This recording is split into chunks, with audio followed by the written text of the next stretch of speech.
Well, hello everybody, and welcome to the Q&A webinar for November for 101 Mixing Tricks. Once again, if you have any questions, let me know. You can just chat or put them in the chat. We're going to start with the number of questions that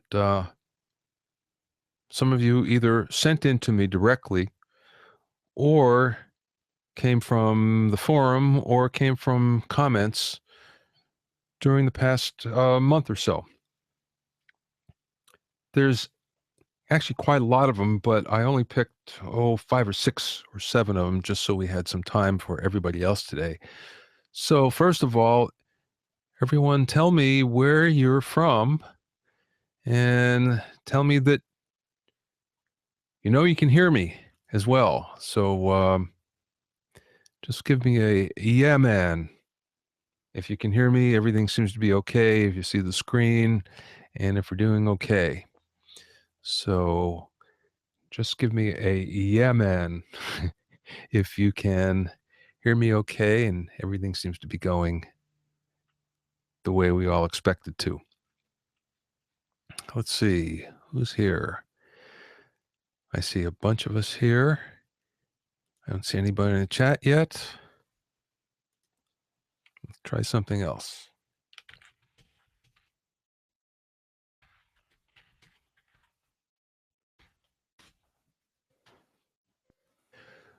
Okay, Tim from Nashville, Don, Gerardo. Yeah, cool. Randy from Colorado. John, yeah, very cool. Well, thanks for all being here. So let's get on with it here.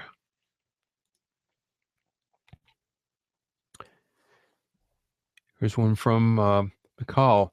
I'm sorry I spelled your name wrong. If you're on the call here on the webinar. But let's start here. Can you address applications and techniques for using saturation across tracks and the mix bus? Well, I don't do it personally. Um, Saturation in the old days, well, what everybody tries to do is they try to emulate the sound of transformers in consoles, the sound of consoles, the sound of tape machines, all that stuff. And I don't know, it doesn't appeal to me all that much. Frankly, the sound of tape and all that stuff I feel is overrated. And it was never anything that I liked back then when I was using it. So I don't use it now. I'm not saying that you shouldn't, but it's not something that, and again, if you like the sound, definitely you should do it. It's not something that I particularly do. I'd rather get sounds another way rather than using that. But hey, it's the same thing with distortion. I don't use distortion a lot, but some people love it. So it's really up to you. Um, Applications and techniques for using it. Well, the best thing I can say is saturation sometimes acts as a glue that kind of melds all your tracks together. And a little bit goes a long way. So sometimes just adding a little bit across a lot of things can really make everything sound a little bit fatter, and that's what you're trying to do. So, other than that, I can't tell you much because it's not a technique that I use all that often, although I do sometimes. Okay, next one. Please address how best to use compression and compressors on the mix bus. I know you have the SSL trick explained, but about something with other styles of compressors. I'm thinking of applications of the Neve 33609 Shadow Hills mastering compressor. Okay, well, here's the way it works. Some compressors are going to sound great. By the way, you may be hearing some helicopters in the background or something.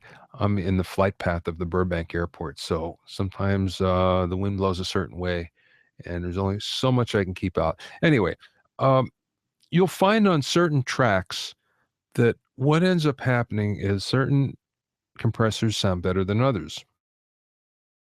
SSL seems to sound really good on most things, but there are times when there are other things that sound better. So again, it's one of those things you might have a certain sound that you really like for instance, there are engineers that I know that always use a Neve 33609 and they barely use it. I mean, only a dB, if that sometimes, but they just kind of like the sound of it in the signal chain. And it's really up to you how you like that. I mean, there are certain combinations that just sound good and sound fatter. And that being said, it depends on the song because there are certain songs that just sound better with certain compressors. So that's why it's nice to have a bunch of them because, like, for instance, I'll always try two or three just to see what sounds best. And what sounds best? Well, and what difference does it make? It's usually on the low end. So suddenly the low end will sound a little fatter or a little warmer, um, or sometimes the mix will just sound tighter. Um, Sometimes things will sound punchier with the certain compressors. So, that's kind of what you're listening for. And there are certain, and again, it depends on the type of music. It depends on the particular song. It depends on a lot of things. So, it's different every time. And finally, it would be great to see something on a tape machine emulator plugs like Studer 800 or the Ampex ATR 102 as well. Again, as I said, I don't use those too much, frankly, because um, I was never enamored with the sound when I was using those machines way back when. I preferred the sound of what I'm hearing rather than what it's doing to it. Now, what I will give it, there's sometimes a nice glue that you get off the tape and off the tape simulator that you can't get another way. So, but again, a little goes a long way. That's the best thing I can say. You don't want to add a lot of that stuff. Sorry, I can't tell you more about that. That's just not something that I use all that often. Okay, next one. I've always wondered how I can do the syllable by syllable automation that you always hear in these professional mixers, like you hear on Top 40 Hits. And this is from Gavin. Well, the way you do it is you go in syllable by syllable and you automate everything. It takes a long time. And there are some mixers that will spend 8 or 10 hours just on a vocal, just getting it perfect. Dave Pensato is one that comes to mind. He may spend 18 hours on the mix, and the majority of it will be on the vocal. And he'll be going in syllable by syllable and automating it. Now, you might want to do it manually with a fader, or you might want to draw it in, which to me goes a lot faster. But that's what happens. You just it just takes time to do it. So you go in syllable by syllable by syllable. I don't do that. Frankly, what I'll do is I'll play it back in the mix after I compress it and everything, and it sounds pretty good. And I'll just go in on the various words, syllables, phrases that seem to get lost, and I'll goose those up. But I always make sure that everything else sounds great. Automation is best if you keep that to last after you're happy with everything else, because if you have to go back and change something, it's going to change your automation. You're going to have to do it all again. So I make sure that's the very last step. Okay, Gavin. Gatan says, I have to remix a song for a corporate event. Customer needs the sub bass content to be very loud and upfront. What would your suggestion as to how to proceed to obtain that kind of result? Oh boy. Okay, well, it's a corporate event. I mean, well, basically it's live. So you're at the mercy of the live sound system. So you don't know how loud the subs are going to be. And a lot of times the subs are really loud. Most sound systems anymore have the subs way too loud, in my opinion, but that's what people like. What I would probably do is add a little bit of sub bass. So any of the sub bass synthesizers, I would add some of that. I wouldn't go overboard because again, what'll happen is it'll wind up being too loud when it finally gets to the event. So the best way is to find out exactly, if you could go to the event and find out, exactly how loud they're playing it back. That'll help. But, again, I wouldn't overhype it too much. I'd make sure there is some stuff down there, but you're going to find that it probably won't be a problem because the subs will be way, way loud. Oh, Cal says, will the audio from the session be uploaded to access later? Yes, you can at any time. You can go and you say you're not viewing anything. Is anybody else having that problem? You should be seeing my screen here, and my screen has the questions on it. So let me know if you're seeing that. It should be. You should be seeing it. But yes, all this will be uploaded. Go to the dashboard and go to where it says Q&A sessions, and you'll see them all there. Okay. Next one is from Jeremy. Have you ever done a segment on reducing hum? A vague understanding of RF and EMI interference in 60 cycle hum caused by imperfect grounds in gear. I found I'm getting a bad hum plugging a humbucking guitar into the instrument jack in my audio interface. That's odd. But it seems sometimes there's no hum at all. I found when I hold a guitar up to a particular light, the hum is super bad, but even when I unplugged the light, the hum was still present. It'd be great to learn about steps to nail down what's causing hum. Okay, yeah, here's the problem. Let's just say that your system, you put your system together and there's no hum to begin with. Okay, so you can record certain things and everything sounds fine. You play back, you don't hear any hum because that's a whole separate issue. And let's just go with you're plugging in guitars or keyboards or something, recording that, and you're getting hum. With guitars especially, with single coil guitars, you have the problem more than you have with humbuckers, but occasionally you have with humbuckers as well. You'll find that it's a problem that's always there. Everybody always has it. It's not something that there's any magic potion to. You basically move around the room and you find a certain place where you can play with the least amount of hum, and that's where you stay. Simple as that. And that's what everybody does. It doesn't matter what kind of guitar you use.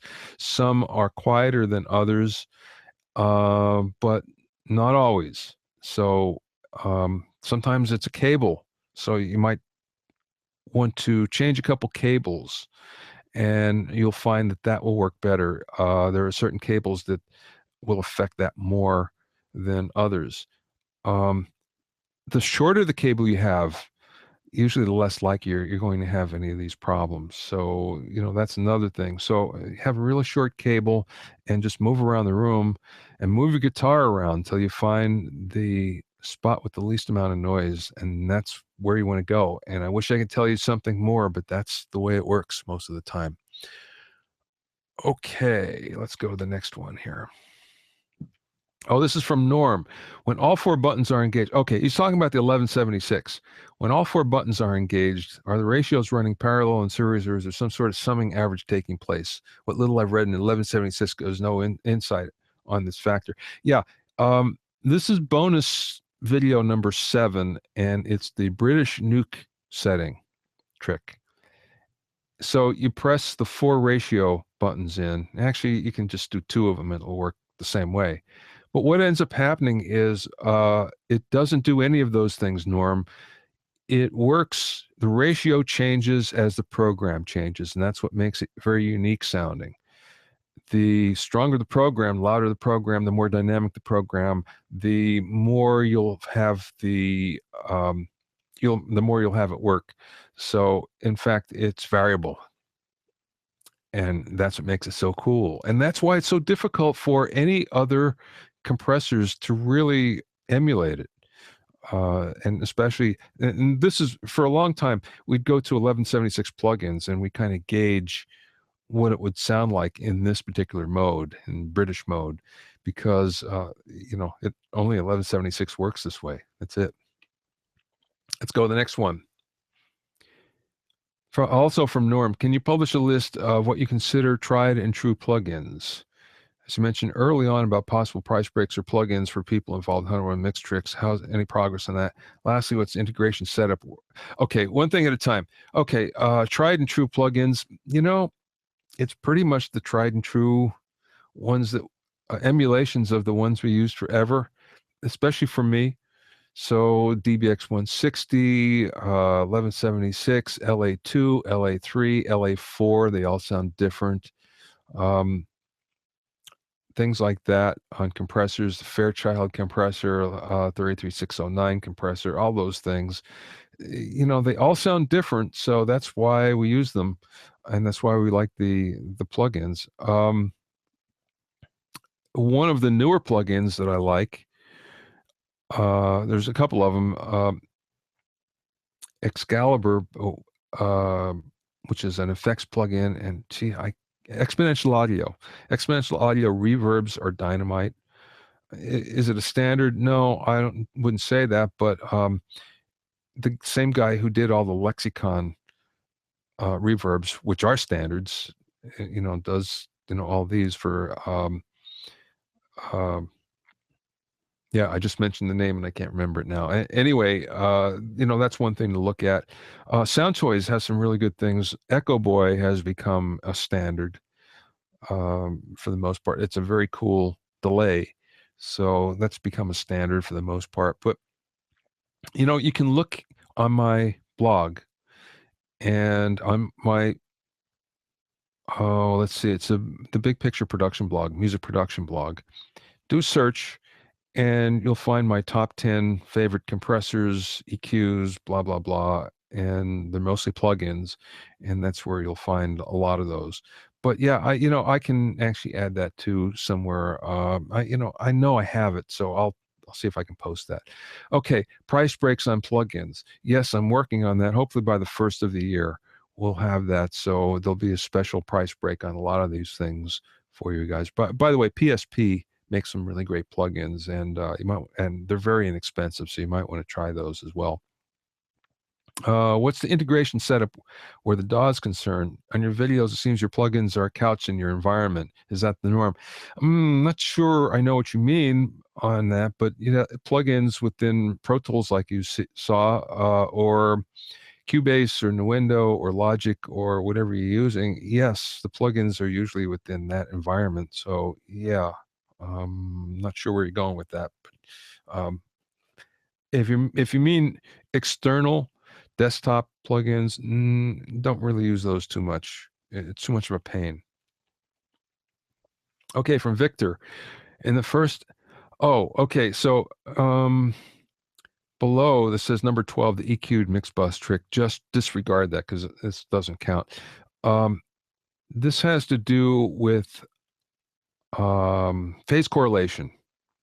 So he says in the first example, your stereo widened beyond 1.0. I was always told if your stereo widens beyond 1.0, then you get out of phase issue. And my correlation meter does go into the red. However, many professional recordings often go into the red on a correlation meter. As long as there's no drop in volume and a clean sound comes out, is out of phase something to consider. Oh, yeah, don't go too crazy over that. So in other words, if you're looking at at a phase meter, here's the way it works. If it's sticking straight up, so in other words, it's completely vertical at a 90-degree angle, straight up, that means it's completely in phase. If it goes to the left, it's out of phase. If it goes to the right, it's in phase. So what happens is on any program, it will go out of phase with the program. So from time to time, it's out of phase, and most of the time, it's in phase. And this is looking at a phase correlation meter. Don't worry if it dips out of phase because that's absolutely normal. What I'd worry about is if it's always in the left-hand column, if it's always out of phase. So that's what you worry about. If 90% of the time it's out of phase, then that's a bad thing. Most of the time it'll only be 10 or 15%. So don't worry about that. Okay, next one, Milton. What do you listen for when trying to match your mix with one that your client has given you as an example? Boy, that's a big problem. It you can't most of the time. And it drives most people crazy, most mixers crazy. A lot of mixers won't even listen to the rough because they don't want to be influenced by it. Many other mixers insist on listening to the rough so they can hear, what was emphasized and what the client liked. But when a client says make it like this but only better, that's tough because what ends up happening is you can never duplicate it. You'll always, you can get in the ballpark, and that's the best you can ask for, but you'll never duplicate it, and there'll always be something that you won't be able to get exactly right. Hopefully, it won't be something that the artist insists on or leans on or needs. Hopefully, that won't happen. But it's just like, pick your favorite mix and try to mix like it, and you won't be able to do it. Even, it's funny. I've had these discussions with great A-list mixers where four of them would take the same mix and they'd all come back with something completely different, even though they had the same tracks. And this is it's what's going to happen. So can you match it completely? No. Make sure your client knows that. Can you get close? Yeah, you can get in the ballpark. So you're trying to do that. If your client is so in love with a particular mix, that's what they ought to go with, frankly. Okay, next one. From Stan. And Stan, I think I saw you on here. You were on the webinar. Number one, we use an effect like the Haas effect or chorus on a bus. Would you send more instruments and vocals to that particular bus at the same time, or is it better to give each one their own separate bus or their own separate effect? Okay, there's two schools of thought on this. First of all, let's go back to the old days. I'll go back to the 60s and 70s when there weren't many effects. In that case, sometimes you only had one reverb, so everything got a little bit of reverb. Some got more, some got less, and it wasn't a big deal then. And then, then there were two different types. Then there was a reverb and a delay, tape delay. So again, there are, usually most things will get more than one effect. Now, that being said, sometimes it sounds a whole lot better if an effect is dedicated to a certain track. Now, usually what you'll find is if there are things like lead vocals or a lead instrument or something that's really special out there, it will get its own effect. Snare drum comes to mind. Sometimes that you just want to put that effect on the snare and that's all, and you don't want to put it anywhere else. Vocal comes to mind. Sometimes there's an effect that only goes in the vocals or the background vocals, same thing. So there are times when you want to do that. There are other times when there's a certain effect that acts as a glue, like for instance, a long decay reverb acts as a glue, and a little bit will go on a lot of different things. So it depends, and you'll find both of those things happen on modern mixes. Number two, similar questions about reverbs. Is it better not to send too many instruments or vocals to the same effect? When soloing a bus, of course, there are all the tracks that are sent. Yeah, it's a pain, isn't it? It sounds pretty crowded. Is there a healthy limit in how many sound sources should be sent to one bus or one effect? Or does it matter at all? It only matters if there's so much being sent to it that it distorts and doesn't sound right anymore. But no, the thing about it is in modern mixing in the box, we can have a whole lot of different effects that we couldn't have before. So once upon a time, there was only so many effects that you had because they're outboard and they're expensive and you can only patch so many in. So you wouldn't have that many to begin with. So a lot of things had to share. Now you don't have to do that.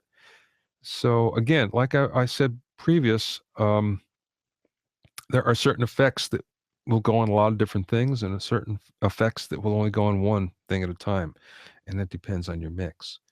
Okay, Stan has another question. And by the way, if you guys have any questions, I think this is the last one here that I have queued up. So if you have any questions, type them in over on the chat and I'm here to answer them. Okay, Stan says, I've placed my sub on 4 separate blocks to not have it sit on the floor. My question is if placing the subwoofer on the blocks would be okay already, since it's not sitting on one solid piece of material, there's still air underneath. I'm not sure what you mean, but okay, let me address it anyway. Sometimes the subwoofer works great if it just sits on the floor. And again, it depends on your environment. It depends on the speakers, depends how everything kind of acts together. It works great in this situation because the connectivity with the floor will give it some added bass response that you might need. On the other hand, sometimes that makes everything sound muddy in the low end. So then what you'd like to do is decouple it. And you do that by decoupling it from the floor. Now, you can put it up on blocks and that might help, but it's still coupled to the floor. What's best is to decouple it. And the best way is I'm sure you've all seen the foam pads that go under speakers that decouple the speaker from a desk, for instance. Well, there's also foam pads that go under subwoofers, and this is the ideal way to do it. So I think RLX makes them, and just about any of those companies make them. I have some right here. Let's see, I can't see the name of it. Looking for the name, but anyway, you guys have seen those before, so that's kind of the best way. But again, subwoofers are really funny. You're best if you have two of them. To be honest with you, one near each of your main speakers. Um, you can get away with one, but two of them sound better. They are directional, by the way, more directional than you think. But it's one of those things you have to move it around until you find the right space. There'll be just a magic place where everything comes together and it sounds terrific.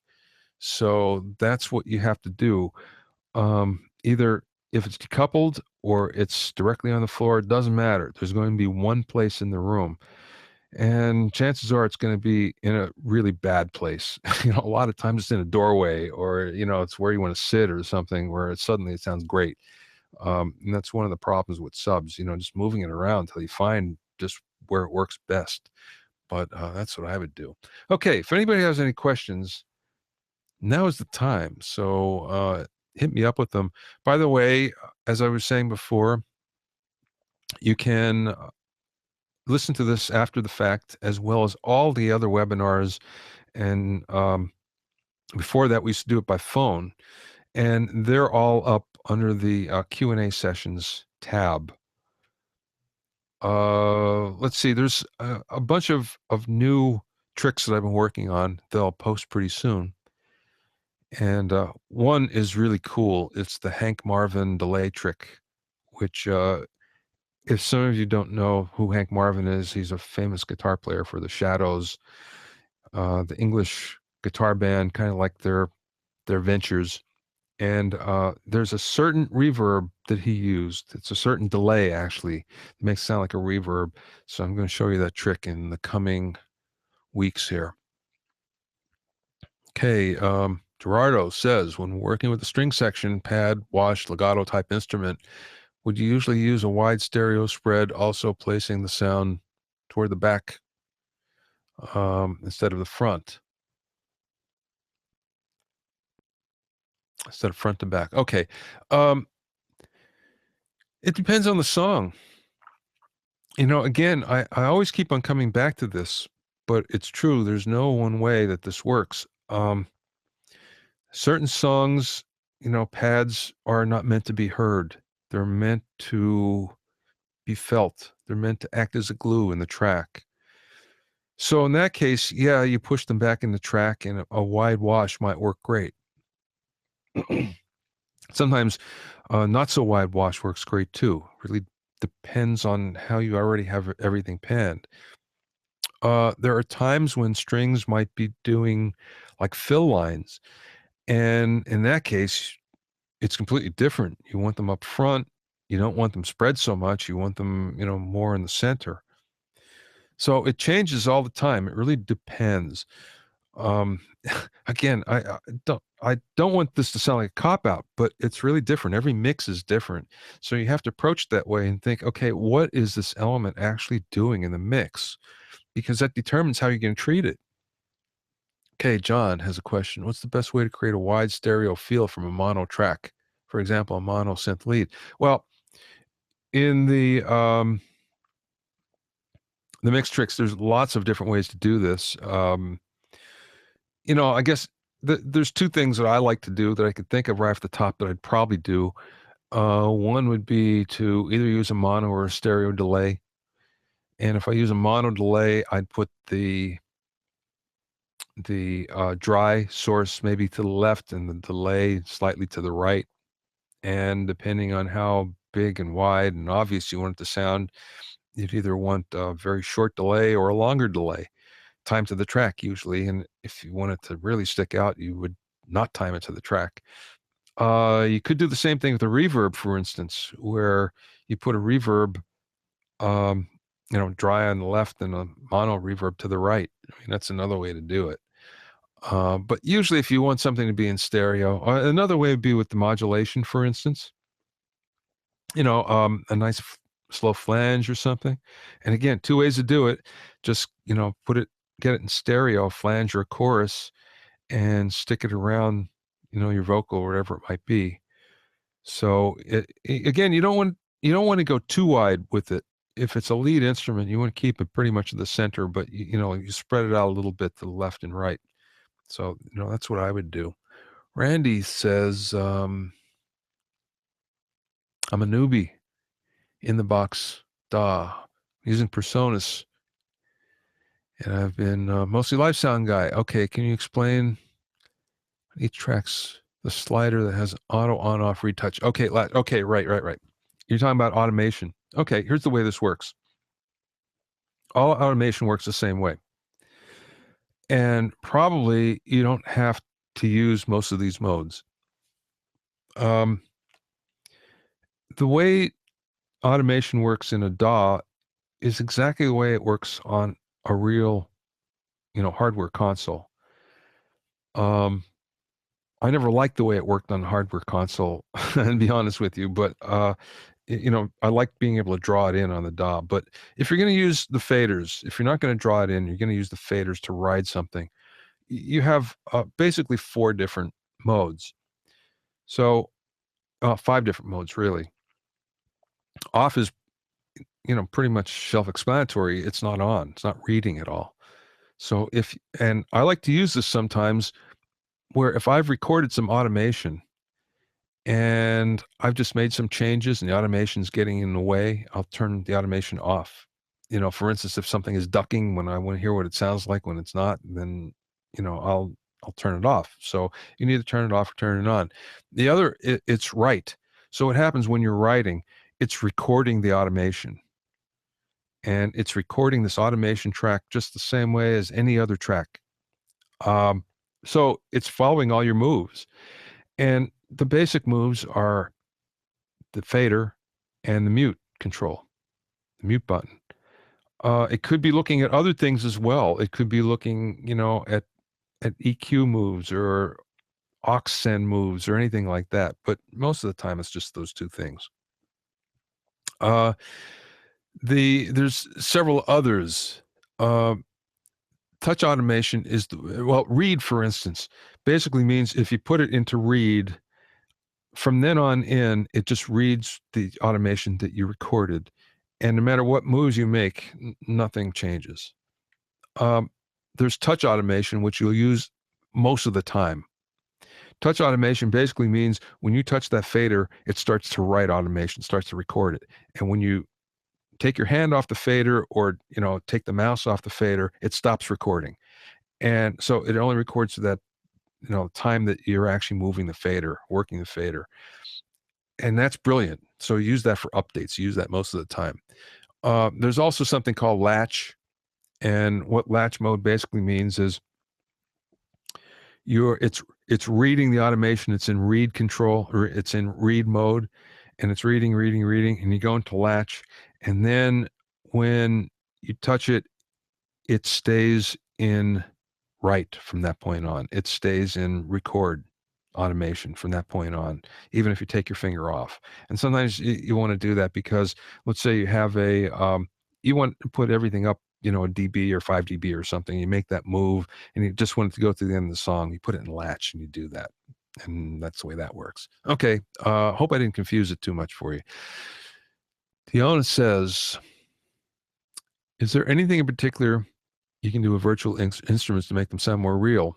like reamping. Well, that's a big one. And if you know Bruce Swedien, who's Michael Jackson's engineer and kind of the godfather of all engineers, that's what he would do with every single synthesizer track. So you listen to all those Michael records, Michael Jackson records, all the synths are reamped. Reamp means that you record them, dry out of the synth, and then you send them out into a room through an amplifier, and then you re-mic it, but you do distant miking. You don't mic it, close mic it. You mic it so you can catch the room, and that was a trick of his. Other than that, to make it to make those instruments feel real, a lot of the times what you have to do is play them differently. You have to play them like they are real. So automation really helps. So if you look at all the automation tricks in 101 mix tricks, they all help. The big one, there's two, right in module number one, the pumping guitar, rhythm guitar trick. So that helps a lot of times. The other one that would help would be there's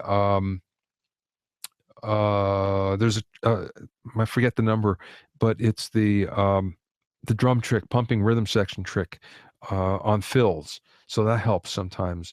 There's another one that's automating the hi-hat, for instance, making a programmed hat feel human. So what you're doing is you're automating the tone and you're automating the level, and those things make a big difference. So those are the ones I'd look at right there to make it sound real, feel more real. Okay, Stan says, what really is the difference between reverb, hall, chamber, plates? Technically speaking, they're all simulating a space. Yeah, but a different space, because all different spaces react differently. For instance, go into a closet and talk to yourself in there for a second, and you'll feel it's real muffled, especially if there's lots of clothes in there. And then go into like your bedroom and talk in there, and it sounds different. Then go into your garage and talk in there, and it's different. They're all spaces, but they all sound different. And why? Well, the reflections are different. So there's two types of reflections. There's the first reflection, which is the most important, and that's the very first. Like if you go into a room and you talk, and the very first thing you say, that first reflection that comes back of your ear tells you how far away you are from things. And that's really important. That's a really important cue. So that first reflection is different in all rooms and in all spaces. And then it's, how much is bouncing around. So for instance, in a hall, for instance, or let's just say church, it's very reverberant because there's lots of reflections that keep on bouncing around all the time. Where again, go into your bedroom and there's not many reflections that bounce around. So that's what we're trying to duplicate. And there are certain ways to do it. Some ways are better than others. So that's why all reverbs aren't created equally, because they all emulate it differently. I hope I helped with that, Stan.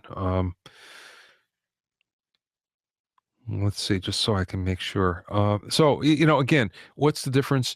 Well, for instance, a chamber uh, is a man-made reverb, really, and chambers were made specifically for reverb. It's a big tile room with a microphone on one end and a speaker on the other. That's it. And made to be like a big bathroom, for instance. So, that's a chamber. And again, it's how all the reflections are going in the room. Well, let's see. I want to make sure I get to everybody here. Steve, I know you said you don't use a lot of intentional distortion, but there's a distortion effect I'm hearing in some of modern recordings on lead vocals. I think can sound really good at times. Black Keys, for example, use it. However, I'm trouble emulating it. It's a very, yeah, okay. Well, I can't tell you exactly what it is. I don't know. Um, I I know what you're talking about. I know the effect, but the best thing I can say is try a couple of different um distortion emulators that you have. And mostly it's like guitar distortion emulators. So, just go try those, some amplifier emulations. And the thing about it is you don't want 100%. You want, some dry and some distortion. That's the whole secret. Don't add, 100% distortion, because then it usually doesn't sound so good. So it's the combination of how much distortion to how much dry signal. But try a bunch of different ones, and it's usually amplifier distortion that's being used. It's not so much pedal distortion, although some people do use that. Okay, Robert. Regarding subwoofers, is it better to just treat the subwoofer as a send for certain instruments instead of sending it everything through them? No, no, you shouldn't do that. There's only one time you should do that, is when you're mixing 5.1, and I won't even get into that now because that's a whole separate can of worms here. But no, the whole idea is, if you add a subwoofer, you want to extend the bass that you have, because you're thinking that you're not hearing enough bass from your normal speakers. So you're adding that subwoofer so you can hear the low end more. And once you set that, you don't ever want to change it, because then your reference point is always changing and you never know how much bass you're hearing. So if you're adding it through an aux send or something, that's not telling you anything. Chances are, if you're doing that, you're going to end up with a recording that sounds bass light, because you're hearing too much in the room. So you want to set it and forget it.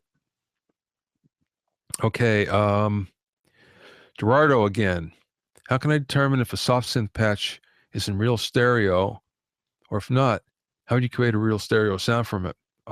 Yeah, a lot of times it's artificial. They're mono patches that add a chorus or a flanger to make it sound wide. And what I would do is I'd solo up the left and right, and you'll hear it right away, because one will sound detuned and the other will sound kind of straight and flat.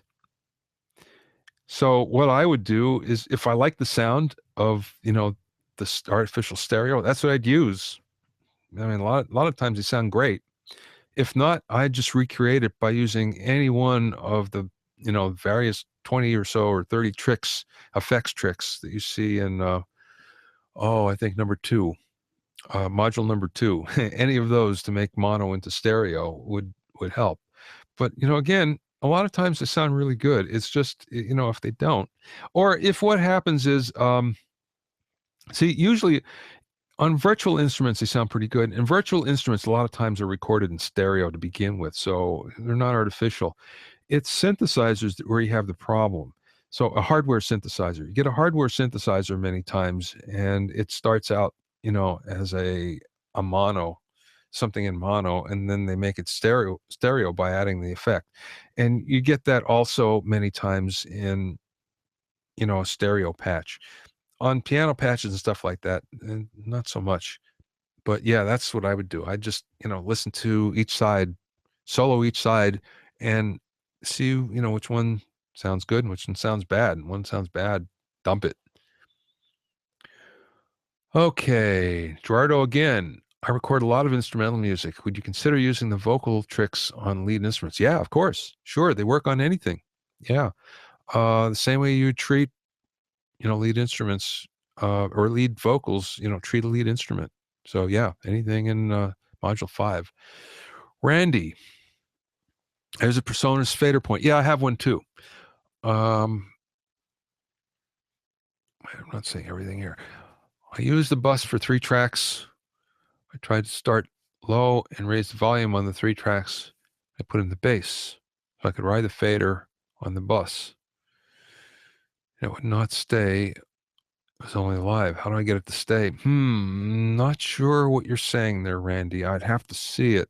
Not quite following you. I'm sorry. Steve says my question didn't all print. Oh, sorry, Steve. Yeah, I'm not sure. So you're gonna have to enter it again.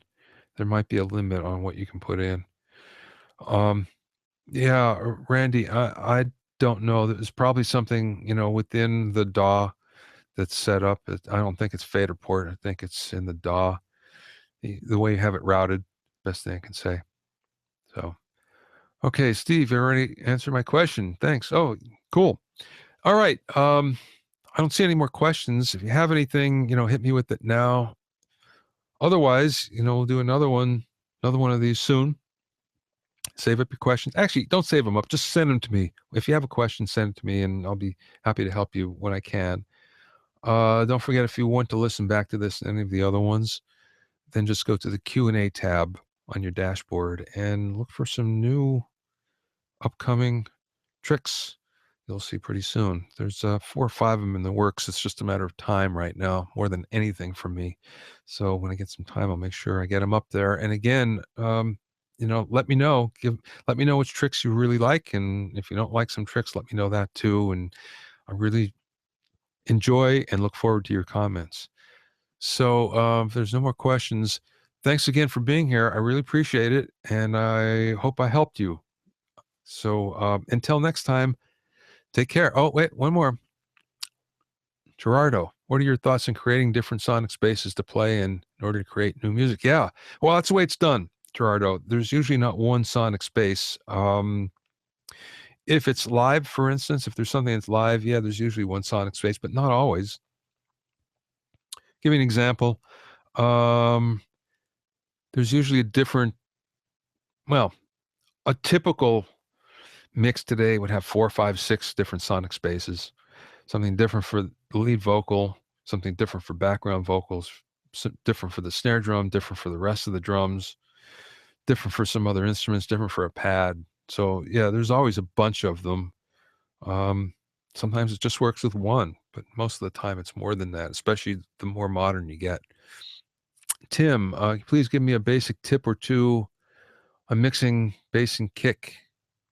He point out something to avoid. Okay, well, the first thing is there's a couple of tricks that you should look at in number 3. Module number 3, module number 4, there's a couple of tricks that deal with this, so look at those. But yeah, here's the big thing. Don't add too much low end. If you feel like you have to add more low end, try raising the level first. So for instance, if you just feel like you want to add more 60 hertz or something, try moving the level up first of either the kick or the snare.